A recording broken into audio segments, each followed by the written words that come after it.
Rachita Yadav's husband Punya left to work in Qatar 6 months ago. He recently returned to Nepal in a coffin.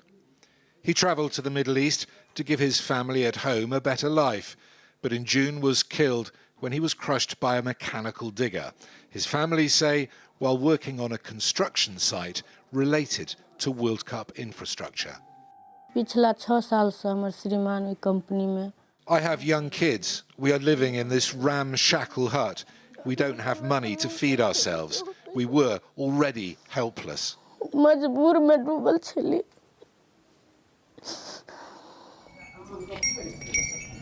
Her husband is one of many thousands of migrant workers who left rural Nepal and other developing countries to work in Qatar in the past decade and have not made it home alive.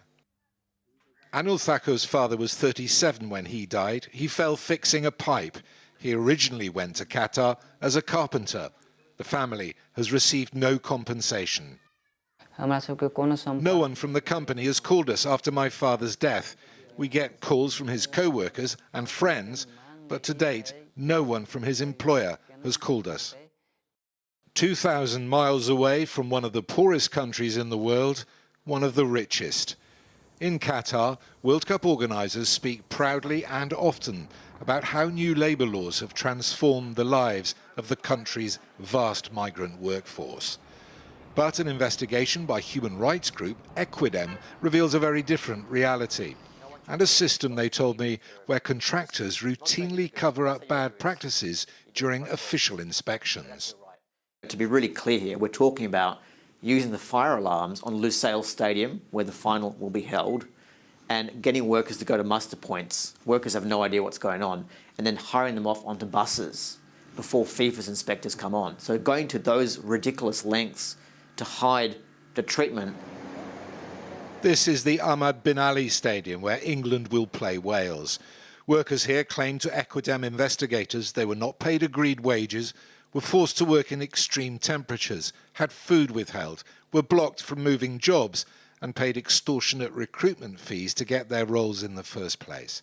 Across all 8 World Cup stadia, Equidem claims to have uncovered evidence of abuse.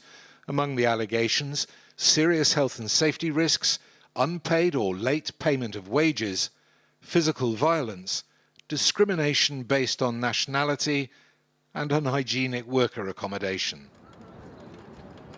Human rights groups are pushing for FIFA and Qatar to set aside a small portion of the billions this World Cup has generated to fund a migrant workers' centre and to set up a compensation fund for families of those who've lost their lives. What these workers are calling for is nothing dramatic. It's saying, I did the work, pay me, or I faced injuries or other harm, compensate me, and create a safe space, not for revolution, but so that I can talk to my colleagues, my peers about what I'm facing. They can help me to get justice or support from employers or the government. It's really that simple. FIFA say the safety and well-being of World Cup workers has always been an important priority, but are discussing Equidem's findings with their Qatari counterparts. World Cup organisers describe the report as unbalanced, with a one-sided narrative. They point to the tens of thousands of hours spent on inspections across all their sites to assess safety and welfare standards. In addition, they say they run a tested and effective grievance system.